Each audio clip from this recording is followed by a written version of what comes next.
Welcome back to Footnotes Folly and to Othello. I am Pemberton. This is part 2, and here Iago's great scheme unfolds, step by patient step. First he destroys Othello's loyal lieutenant Cassio, getting him drunk, provoking a brawl, and having him stripped of his rank, and then, with breathtaking cunning, he advises the ruined Cassio to beg the kind-hearted Desdemona to plead his cause. And so every loving thing Desdemona does becomes, in Iago's telling, evidence of guilt.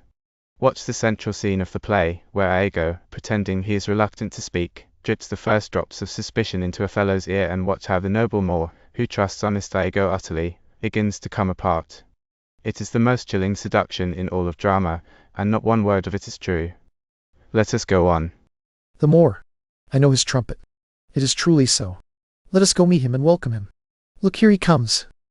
Othello enters with attendants. Oh, my fair warrior! My dear Othello! My amazement is as great as my happiness to see you here before me. O joy of my soul! If such calm follows every storm, then let the winds blow until they wake the dead. Let the struggling ship climb sea, hills as high as Olympus, then plunge again as low as hell is from heaven. If I were to die now, I would die at my happiest, for I fear my soul is so completely satisfied that no comfort like this can ever come again in the unknown future. May heaven forbid that. Let our love and happiness grow greater as our days increase. Amen to that, sweet powers. I cannot say enough of this happiness. It stops my voice here, it is too much joy. And these kisses, and these, may they be the greatest disagreements our hearts ever make. Come, let us go to the castle. News, friends, our wars are over, the Turks are drowned. How are my old acquaintances on this island?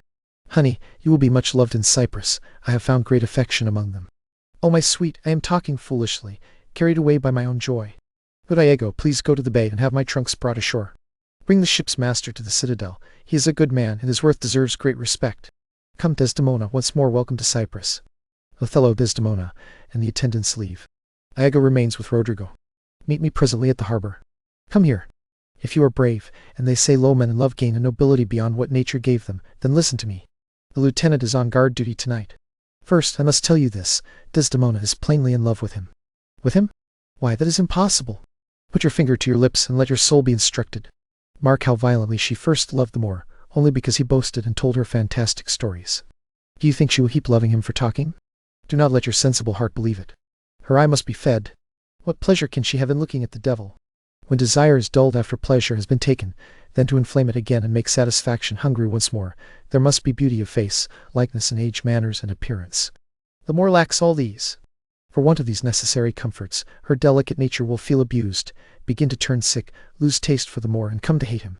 Nature itself will teach her this and compel her to make a second choice. Now, sir, if this is granted, as it is a strong and natural conclusion, who stands so high in fortune's favor as Cassio? He is a smooth-tongued rogue, no more conscientious than to put on the outward form of courtesy and humanity so he may better pursue his lustful and hidden loose desires. Why, no one. A slippery, subtle rogue, a maker of opportunities, with an eye that can stamp and counterfeit advantages even when no real advantage appears. A devilish rogue.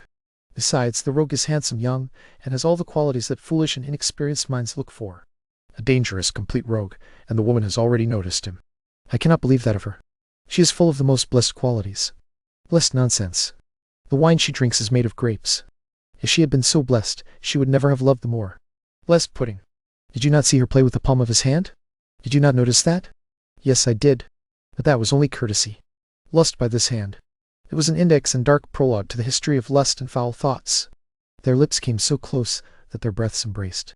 Villainous thoughts, Rodrigo. When such familiar gestures lead the way, the main exercise, the bodily conclusion, is close behind. Hish! Sir, be guided by me. I brought you from Venice. Keep watch tonight. As for your duty, I will arrange it. Cassio does not know you. I will not be far from you. Find some occasion to anger Cassio, either by speaking too loudly, insulting his discipline, or by whatever other means the time may more conveniently provide. Well, sir, he is rash and very quick to anger, and perhaps he will strike at you with his staff. Provoke him so that he does. From that, I will stir the Cypriots into such outrage that peace will not truly return except by removing Cassio from office. Then you will have a shorter road to your desires through the means I will have to advance them, and the obstacle will be most profitably removed. Without that, we could not expect success. I will do this if I can find any opportunity. I guarantee it. Meet me soon at the citadel. I must bring his belongings ashore. Farewell. Goodbye. Rodrigo leaves. That Cassio loves her, I do believe well. That she loves him is likely incredible. The Moor, though I cannot stand him, has a constant, loving, noble nature, and I dare think he will prove a very dear husband to Desdemona. Now, I love her too, not from pure lust, though perhaps I am guilty of his greatest sin, but partly to feed my revenge. I suspect the lusty Moor has taken my place in my own bed. The thought of it gnaws my insides like a poisoned mineral, and nothing can or shall satisfy my soul until I am even with him, wife for wife. Or if that fails, until I put the Moor into a jealousy so strong that judgment cannot cure it. To do this, if this poor trash from Venice, whom I hold back while he runs too eagerly after his prey, will bear being urged on, I will get our Michael Cassio at a disadvantage. I will slander him to the Moor in the grossest way, for I fear Cassio may have been in my bed too. I will make the Moor thank me, love me, and reward me for turning him into an outrageous fool and working upon his peace and quiet until he is mad. The plan is here, but still confused. Villainy never shows its plain face until it is put into action. Iago leaves. Othello's herald enters with a proclamation. It is the will of Othello, our noble and valiant general, that because certain news has now arrived reporting the complete destruction of the Turkish fleet, every man should give himself to celebration. Let some dance, some light bonfires, and each man follow whatever sport and revel his own rank and taste lead him to. For besides this welcome news, today also celebrates his marriage. This much he wished to have proclaimed. All houses of service are open, and everyone has full liberty to feast from this present hour of 5 until the bell has struck 11. Heaven bless the Isle of Cyprus and our noble general Othello. He exits. Othello enters with Desdemona, Cassio, and attendants. Good Michael, see to the guard tonight. Let us teach ourselves that honorable restraint which keeps pleasure from outrunning judgment. Iago has his instructions for what to do, but even so, I will look to it with my own eyes. Iago is thoroughly honest. Michael, good night. Tomorrow as early as you can come speak with me. Come, my dear love. The purchase has been made, now the fruits must follow. The profit still to come belongs between you and me. Good night. Othello, Desdemona, and the attendants leave. Iago enters. Welcome, Iago. We must go to the watch. Not yet, Lieutenant. It is not even 10 o'clock. Our general dismissed us so early out of love for his Desdemona, and we should not blame him for that. He has not yet spent a wanton night with her, and she is sport fit for Jove. She is a most exquisite lady, and I will warrant she is full of lively spirit. Indeed, she is a most fresh and delicate creature. What an eye she has! To me it seems to call a truce before desire attacks. An inviting eye, and yet I think entirely modest. And when she speaks, is it not a trumpet call to love? She is truly perfection. Well, happiness to their sheets. Come, Lieutenant, I have a jug of wine, and outside are 2 gentlemen of Cyprus who would gladly drink a measure to the health of Black Othello. Not tonight, good Iago. My head is very poor and unlucky with drink. I could wish courtesy would invent some other custom of hospitality. Oh, there are friends. Just 1 cup. I will drink for you. I have had only 1 cup tonight, and even that was craftily watered down, yet look what change it has made in me. I am unfortunate in this weakness, and I dare not test it with any more. Come, man, this is a night for reveling. The gentlemen desire it. Where are they? Here at the door. Please call them in. I will do it, though I dislike it. Cassio exits. If I can fasten just 1 cup on him, with what he has already drunk tonight, he will be as full of quarrel and offence as my young mistress's dog. Now my sick fool Rodrigo, whom love has turned almost inside out, has drunk deep cups tonight to Desdemona, and he is assigned to the watch. 3 young men of Cyprus, proud, hot spirits who guard their honor at a wary distance, the very elements of this warlike island, I have also made flushed with flowing cups, and they are on watch too. Now among this flock of drunkards, I must push our Cassio into some action that will offend the island. But here they come. If the result approves my dream, my boat sails freely, with both wind and stream. Cassio enters with Montano and gentlemen, followed by a servant with wine. Before God, they have already given me a full draught. In good faith, only a small one, not more than a pint, as I am a soldier. Some wine, ho! And let me clink the little cup, clink, clink, and let me clink the little cup, clink, clink. A soldier is a man, and a man's life is only a span. Why then, let a soldier drink. Some wine, boys? Before God, an excellent song. I learned it in England, where they are truly powerful at drinking. Your Dane, your German, and your big billet Hollander drink ho! They are nothing compared with your Englishman. Is your Englishman so skillful at drinking? Why, he can drink your Dane dead drunk with ease. He does not even sweat to overthrow your German. He makes your Hollander vomit before the next jug can be filled. To the health of our general. I am for it, Lieutenant, and I will do you justice. Oh, sweet England! King Stephen was a worthy lord. His breeches cost him only a crown. He thought 6pence too much for them, and called the tailor a rascal. He was a man of high renown, and you are only of low degree. It is pride that pulls the country down. Then wrap your old cloak around you. Some wine, ho! Before God, this is an even finer song than the other. Will you hear it again? No, for I hold any man unworthy of his place who does such things. Well, God is above all, and some souls must be saved, and some souls must not be saved. That is true, good lieutenant. For my own part, with no offense to the general or to any man of quality, I hope to be saved. And so do I too, lieutenant. Yes, but by your leave, not before me. The lieutenant must be saved before the ensign. Let us have no more of this. Let us go to our duties. Forgive us our sins. Gentlemen, let us look to our business. Do not think, gentlemen, that I am drunk. This is my ensign, this is my right hand, and this is my left. I am not drunk now. I can stand well enough, and I speak well enough. Excellently well. Why, very well then. You must not think then that I am drunk. Cassio exits. To the platform, masters. Come, let us set the watch. You see the man who has just gone ahead. He is a soldier fit to stand beside Caesar and give commands. Only look at his vice. It is equal to his virtue, one as long as the other. It is a pity. I fear the trust Othello puts in him at some unlucky moment of his weakness will shake this island. Is he often like this? It is always the prologue to his sleep. He will keep watch through 2 turns of the clock, if drink does not rock his cradle. It would be well for the general to be reminded of it. Perhaps he does not see it, or his good nature values the virtue that appears in Cassio and does not look at his faults. Is that not true? Rodrigo enters. How now, Rodrigo? Please go after the lieutenant. Rodrigo exits. And it is a great pity that the noble Moor should risk so important a place as his own second in command with a man who has an ingrained weakness. It would be an honest action to tell the Moor so. Not I, not for this fair island. I love Cassio well and would do much to cure him of this evil. But listen. What noise is that? A cry is heard within. Help! Help! Cassio enters, driving Rodrigo before him. God's wounds, you rogue, you rascal. What is the matter, lieutenant? A knave teach me my duty? I will beat the knave into a wicker bottle. Beat me? Do you chatter, rogue? Cassio strikes Rodrigo. No, good lieutenant. Please, sir, hold your hand. Let me go, sir, or I will knock you over the head. Come, come, you are drunk. Drunk? They fight. Away, I say. Go out and cry that there is a mutiny. Rodrigo exits. No, good lieutenant. God's will, gentlemen. Help, ho! Lieutenant. Sir. Mond. Hano. Sir. Help, masters.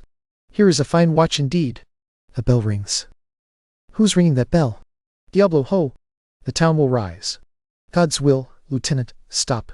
You will be shamed forever. Othello enters with attendants. What is the matter here? God's wounds, I am still bleeding. I am hurt to death. Hold if you value your lives. Hold, ho! Lieutenant, Sir Montano, gentlemen, have you forgotten all sense of place and duty? Hold. The general is speaking to you. Hold, hold, for shame! What is this? Where has this come from? Have we turned Turks, and do we do to ourselves what heaven forbade the Ottomites to do? For Christian shame, put away this barbarous brawl. Whoever next moves to carve out his own rage holds his soul cheap. He dies the moment he moves. Silence that dreadful bell. It frightens the island out of its proper order. What is the matter, masters?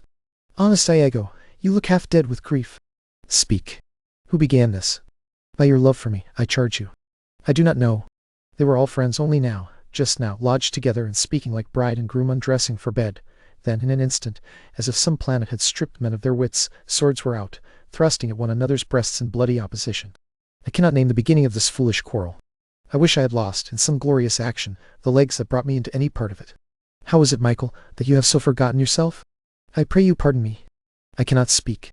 Worthy Montano, you have always been known as courteous. The seriousness and calm of your youth have been noticed by everyone, and wise judges speak highly of your name. What has happened, that you tear open your reputation like this and spend your good standing to be called a brawler in the night? Answer me. Worthy Othello, I am dangerously wounded. Your officer, Iago, can tell you all I know while I spare my breath, since speaking now pains me. I know of nothing I have said or done wrong tonight, unless caring for my own life is sometimes a vice, and defending ourselves is a sin when violence attacks us. Now, by heaven, my blood is beginning to overpower the guides that keep me safe, and passion, darkening my better judgment, tries to lead the way. My God, if I move, or so much as lift this arm, the best of you will fall under my anger. Tell me how this filthy riot began, and who started it. Whoever is proved guilty in this offense, even if he had been born my twin, shall lose my favor. What? In a town at war, still unsettled, with the people's hearts full of fear, you carry on private quarrels at night in the very place set for court and guard and safety? It is monstrous. Iago, who began it? If, because of friendship, or because you serve in the same office, you report more or less than the truth, you are no soldier. Do not touch me so closely. I would rather have this tongue cut from my mouth than have it do Michael Cassio any harm. Yet I believe that speaking the truth will not wrong him. This is how it was, General. Montano and I were talking when a man came running by, crying out for help, with Cassio following him, sword drawn and determined to strike him down. Sir, this gentleman stepped in front of Cassio and begged him to stop. I chased the man who was crying out in case his shouting, as indeed it nearly did, should frighten the town.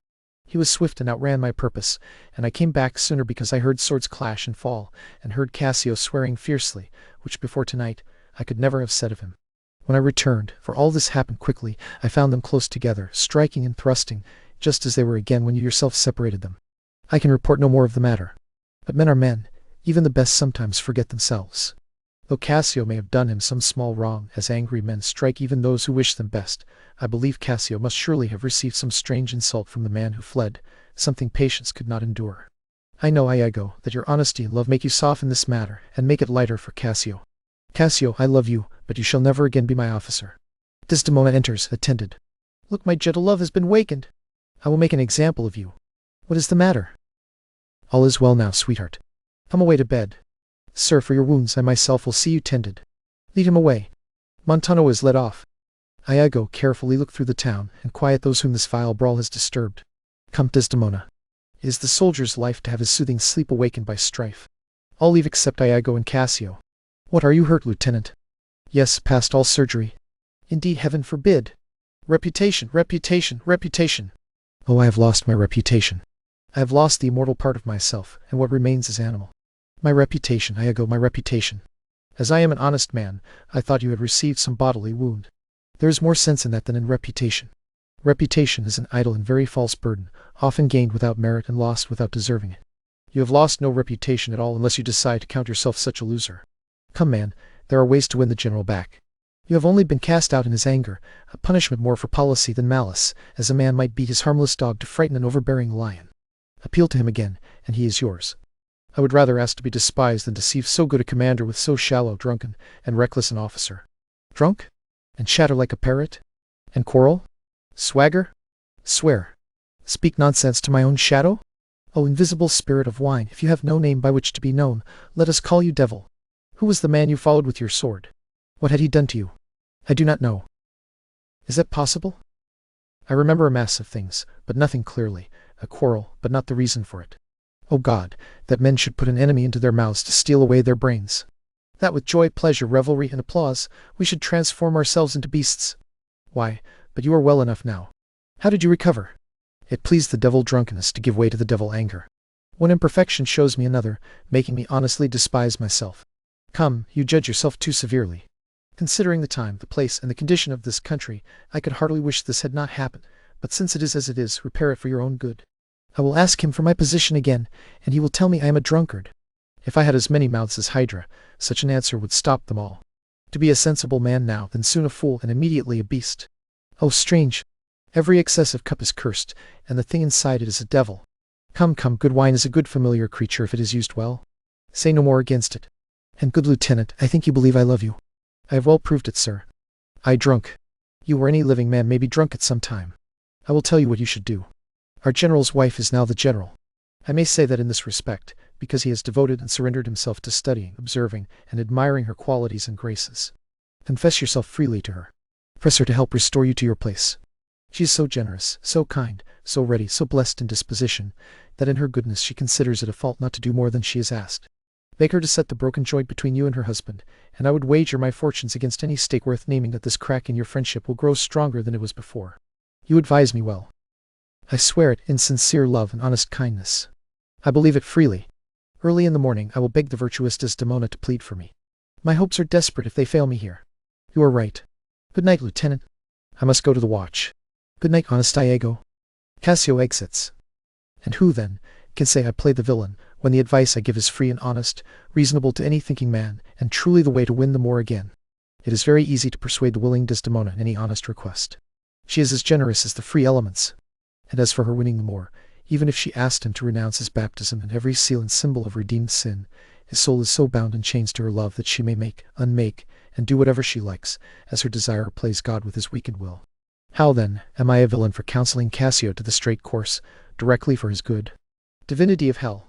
When devils wish to dress the blackest sins, they first suggest them with heavenly appearances, as I do now. While this honest fool presses Desdemona to repair his fortune, and she pleads strongly for him to the Moor, I will pour this poison into his ear, that she brings him back for lust of his body. And the more she strives to do him good, the more she will destroy her credit with the Moor. So I will turn her virtue into pitch, and from her own goodness make the net that will entangle them all. Rodrigo enters. What now, Rodrigo? I follow here in the chase, not like a hunting hound, but like one that only adds to the noise. My money is almost spent. Tonight I have been thoroughly beaten, and I think the outcome will be that I gain experience for my pains, and then with no money at all and a little more wit, return again to Venice. How poor are people who have no patience! What wound ever healed except little by little? You know we work by intelligence, not by witchcraft, and intelligence depends on time that moves slowly. Is this not going well? Cassio has beaten you, and from that small injury you have gotten Cassio dismissed. Though other things may grow well even against the sun, the fruits that blossom first will ripen first. Be satisfied for a while. By the mass it is morning. Pleasure and action make the hours seem short. Withdraw now. Go to the place where you are lodged. Away, I say. You shall know more later. No, get yourself gone. Rodrigo exits. 2 things must be done. My wife must speak for Cassio to her mistress. I will put her to it. Meanwhile, I myself will draw the Moor aside, and bring him exactly when he may find Cassio pleading with his wife. Yes, that is the way. Do not make the plan dull through coldness and delay. Iago exits. Cassio enters before the castle in Cyprus with some musicians. Gentlemen, play here. I will pay you for your trouble. Keep it short and greet the general with a good morning. Music plays. The clown enters. Well, gentlemen, have your instruments been in Naples, that they speak so much through the nose? What do you mean, sir? Tell me, are these wind instruments? Yes, indeed, sir, they are. Ah, then there is a tail hanging from that. From what does a tail hang, sir? Why, sir, from many a wind instrument that I know. But here is money for you, gentlemen. The general likes your music so well that, for love's sake, he asks you to make no more noise with it. Very well, sir. We will not. If you have any music that cannot be heard, then play on. But as people say, the general does not greatly care to hear music. We have no such music, sir. Then put your pipes away in your bag, for I am off. Go, vanish into air. Away!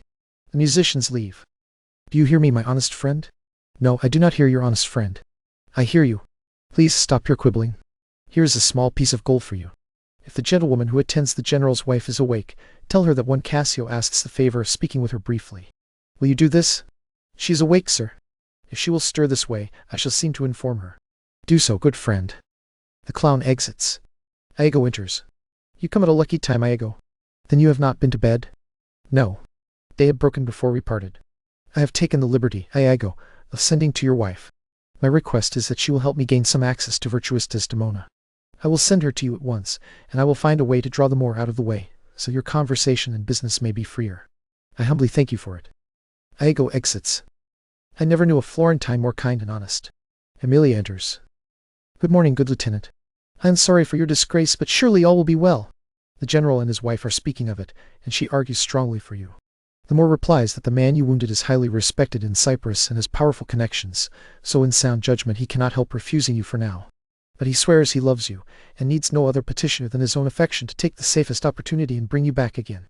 Still, I beg you, if you think it proper, or if it can be done, give me the chance for a short conversation with Desdemona alone. Please come in. I will place you where you shall have time to speak your heart freely. I am greatly obliged to you. They exit. In a room in the castle, Othello enters with Iago and gentlemen. Give these letters, Iago, to the pilot, and through him send my respects to the Senate. When that is done, I will be walking on the fortifications. Come to me there. Very well, my good lord. I will do it. Shall we inspect this fortification, gentlemen? We will attend your lordship.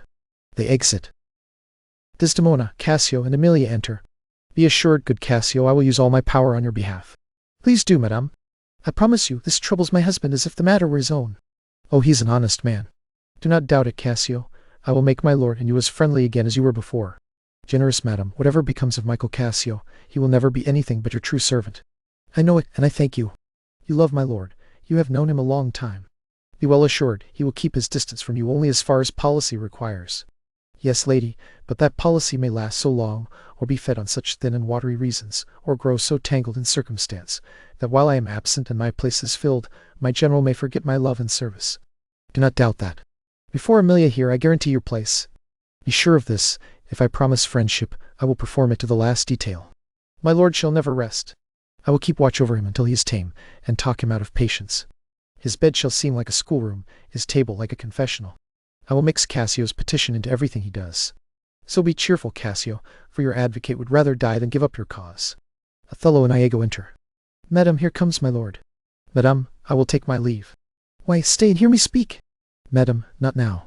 I am very uneasy, and not fit to pursue my own business. Well, use your own judgment. Cassio exits. Ha! I do not like that. What did you say? Nothing, my lord. Or if I did, I hardly know what. Was that not Cassio leaving my wife? Cassio, my lord? No, surely I cannot think he would slip away looking so guilty when he saw you coming. I believe it was he. What is it, my lord? I have been speaking with a petitioner here, a man who suffers under your displeasure. Who do you mean? Why, your Lieutenant Cassio. Good my lord, if I have any grace or power to move you, be reconciled with him now. If he is not a man who truly loves you, who erred through ignorance and not through cunning, then I have no judgment in an honest face. Please call him back. Did he just go from here? Yes, truly, and so humbled that he has left part of his grief with me, so I suffer with him. Dear love, call him back. Not now, sweet Desdemona. Some other time. But will it be soon? The sooner for your sake, sweet. Shall it be tonight at supper? No, not tonight. Tomorrow at dinner, then? I shall not dine at home. I meet the captains at the citadel. Then tomorrow night, or Tuesday morning, or Tuesday noon or night, or Wednesday morning. Please name the time, but do not let it be more than 3 days. Truly, he is repentant. And yet his fault, by common sense, except that they say wars must make examples even of their best men, is hardly serious enough to deserve a private rebuke. When shall he come? Tell me, Othello. I wonder in my soul what you could ask of me that I would deny, or hesitate over like this. What? Michael Cassio, who helped you when you courted me, and so many times, when I spoke of you critically, took your side, must be so hard to bring back. Trust me, I could do a great deal. Please, no more. Let him come whenever he wishes. I will deny you nothing. Why, this is no favor. It is as if I begged you to wear your gloves, or eat nourishing food, or keep warm, or asked you to do something specially useful for your own body. No, when I have a request that truly tests your love, it will be weighty, difficult, and frightening to grant. I will deny you nothing. In return, I beg you to grant me this. Leave me alone with myself for a little while. Shall I deny you? No. Farewell, my lord. Farewell, my Desdemona. I will come to you shortly. Emilia, come. Let your thoughts guide you. Whatever you are, I am obedient. Desdemona exits with Emilia. Excellent woman. May damnation take my soul, but I do love you. And when I no longer love you, chaos has come again. My noble lord. What do you say, Iago? Did Michael Cassio know of your love when you were courting my lady? He did from first to last. Why do you ask? Only to satisfy a thought of mine. No further harm. Why that thought, Iago? I did not think he had been acquainted with her. Oh yes, and he often carried messages between us. Indeed. Indeed. Yes, indeed. Do you see anything in that? Is he not honest? Honest, my lord? Honest. Yes, honest. My lord, as far as I know. What do you think? Think, my lord? Think, my lord? By heaven, he echoes me as if some monster in his thought were too hideous to show. You mean something. I heard you say just now that you did not like it when Cassio left my wife. What did you not like? And when I told you he knew all about my courtship, you cried indeed, and tightened and pursed your brow as if you had locked some horrible idea inside your mind. If you love me, show me your thought. My lord, you know I love you. I think you do. And because I know you are full of love and honesty, and weigh your words before you breathe them out, these pauses of yours frighten me all the more. In a false, disloyal rascal, such things are common tricks, but in a just man, they are hidden workings from the heart, which passion cannot control. As for Michael Cassio, I would swear I think he is honest. I think so too. Men should be what they seem, or those who are not should seem to be nothing. Certainly men should be what they seem. Then I think Cassio is an honest man. No, there is still more in this. Please speak to me exactly as you think. Say what you are turning over in your mind, and give your worst thoughts the worst words. Could my lord pardon me? Though I am bound to every act of duty, I am not bound to do what even slaves are free to do. Speak my thoughts. Suppose they are vile and false. What palace is there where foul things do not sometimes intrude? What heart is so pure that unclean suspicions do not hold court there, sitting in session beside lawful meditations? You conspire against your friend, Iago, if you think he is being wronged, and yet keep your thoughts from his ear. I beg you, though perhaps I am vicious in my guesswork, as I confess it is the plague of my nature to look for abuses, and out of jealousy to shape faults that are not there, let your wisdom take no notice of one who imagines so imperfectly. Do not build yourself a trouble out of his scattered and uncertain observations. It would not serve your peace or your good, nor my manhood, honesty, or wisdom, to let you know my thoughts. What do you mean? A good name in man or woman, dear my lord, is the immediate jewel of their souls. Whoever steals my purse steals trash. It is something and nothing. It was mine, now it is his, and it has been servant to thousands. But whoever steals my good name robs me of what does not enrich him, and makes me truly poor. By heaven, I will know your thoughts. You could not, even if my heart were in your hand, and you shall not while it remains in my keeping. Ha! Oh, beware, my lord, of jealousy. It is the green-eyed monster that mocks the meat it feeds on. The cuckold who knows his fate and does not love the one who wronged him lives in bliss. But oh, what damned minutes he counts over who adores yet doubts, suspects yet deeply loves. Oh, misery! The poor man who is content is rich enough. But endless riches are as poor as winter to the man who always fears he will be poor. Good heaven defend the souls of all my people from jealousy. Why should this be? Do you think I would make my life a life of jealousy, forever following every change like the moon, with new suspicions each time? No. To be in doubt once is to settle it once and for all. Call me a goat when I turn the whole business of my soul towards such puffed-up, wind-blown guesses as your hints suggest. You cannot make me jealous merely by saying my wife is beautiful, eats well, enjoys company, speaks freely, sings, plays, and dances well. Where there is virtue, these things become more virtuous. Nor will I draw the smallest fear or doubt of her betrayal from any weakness in my own worth, for she had eyes, and she chose me. No, Iago, I will see before I doubt. When I doubt, I will demand proof, and when there is proof, there is only this, away at once with love, or away with jealousy. I am glad of that, because now I have reason to show, with a freer spirit, the love and duty I owe you. So, because I am bound to you, receive this from me. I am not speaking yet of proof. Watch your wife. Observe her carefully with Cassio. Keep your eye neither jealous nor careless. I would not have your generous and noble nature abused because it is so open. Look to it. I know the habits of our country well. In Venice, women let heaven see the tricks they would never dare show their husbands. Their best conscience is not in leaving sin undone, but in keeping it unknown. Do you say so? She deceived her father by marrying you, and when she seemed to tremble and fear your looks, she loved those looks most. And so she did. Well then, she was young, yet she could put on such an appearance that she sealed her father's eyes as tightly as oak. He thought it must be witchcraft. But I am much to blame. I humbly beg your pardon for loving you too much. I am bound to you forever. I see this has somewhat struck down your spirits. Not a bit. Not a bit. Trust me, I fear it has. I hope you will consider that what I have said comes from my love. But I do see you are disturbed. I must ask you not to stretch my words into darker conclusions, or carry them farther than suspicion. I will not. If you did, my lord, my words would produce a vile result that my thoughts never aimed at. Cassio is my worthy friend. My lord, I see you are moved. No, not much moved. I do not think Desdemona is anything but honest. May she long live so, and may you long live thinking so. And yet when nature strays from itself. Yes, there is the point. To be bold with you, when she refused many proposed matches of her own country, complexion, and rank, which we see nature tends toward in all things, why, one may smell in such a will something rank, some foul disproportion, unnatural thoughts. But pardon me, I am not making a definite charge against her, though I may fear that her will, recoiling back to better judgment, may compare you with the forms of men from her own country, and perhaps repent. Farewell, farewell. If you perceive more, let me know more. Set your wife to observe her. Leave me, Iago. Iago starts to go. My lord, I take my leave. Why did I marry? This honest creature surely sees and knows much more, far more than he reveals. Iago returns. My lord, I would ask your honor to examine this thing no further. Leave it to time. Though it is proper that Cassio should have his position again, for surely he fills it with great ability, still, if you choose to keep him away a while, you will perceive him and his methods by that. Notice whether your lady presses his cause with any strong or vehement pleading. Much will be seen in that. In the meantime, let me be thought too busy with my fears, as I have good reason to fear I am, and hold her innocent, I beg your honor. Do not fear my self-command. Once more I take my leave. Iago exits.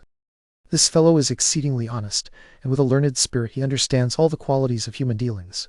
If I prove her wild, though the cords that bind her were my own dear heartstrings, I would whistle her off and let her fly down the wind to hunt her fortune. Perhaps because I am black, and do not have the soft arts of conversation that polished courtiers have, or because I have declined into the valley of years, though that is not much, she is gone. I am abused, and my relief must be to loathe her. O curse of marriage, that we can call these delicate creatures ours, but not their desires. I would rather be a toad and live on the vapor of a dungeon than keep a corner in the thing I love for others' uses. Yet this is the plague of great men. They are less privileged than the low. It is a destiny that cannot be avoided, like death. This forked curse is fated to us from the moment we begin to live. Desdemona comes. If she is false, then heaven mocks itself. I will not believe it. Desdemona enters with Emilia.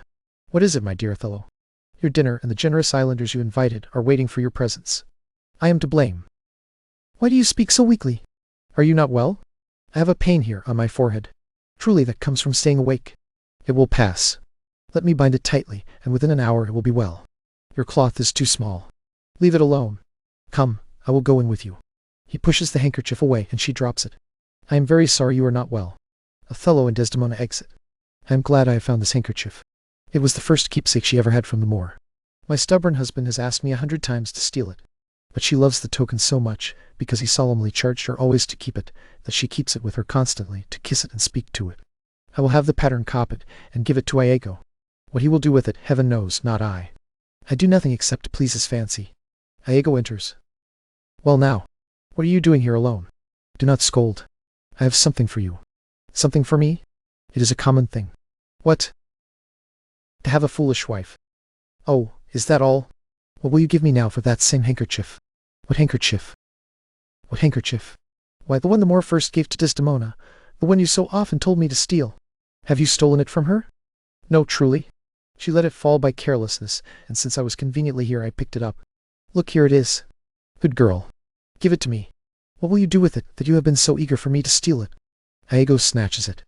Why, what is that to you? If it is not for some important purpose, give it back to me. Poor lady, she will go mad when she finds it missing. Do not admit you know anything about it. I have a use for it. Go, leave me. Emilia exits. I will lose this handkerchief in Cassio's lodging, and let him find it. To the jealous, trifles as light as air become confirmations as strong as proofs from Holy Scripture. This may do something. The Moor is already changing from my poison. Dangerous ideas are poisons by their nature. At first they scarcely taste bitter, but after a little action on the blood, they burn like mines of sulphur. I said it would be so. Othello enters. Look where he comes. Not poppy, nor mandrake, nor all the sleep-giving syrups in the world will ever medicate you back into that sweet sleep you had yesterday. Ha! Ha!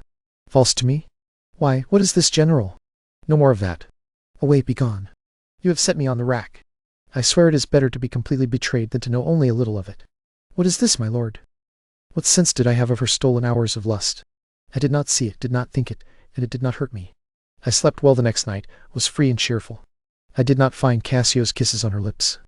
A man who is robbed, if he does not miss what was stolen, should never know it, and then he is not robbed at all. I am sorry to hear this. And there we pause again. The poison is working. Othello, who an hour ago could not imagine doubting his wife, now demands proof of her betrayal, and Iago has promised to provide it. And there is a handkerchief, Othello's first gift to Desdemona, that has fallen into the wrong hands. Next time, in Part 3, that little square of cloth will damn an innocent woman, and a great man will lose his mind entirely. Mind the footnotes, and beware the folly.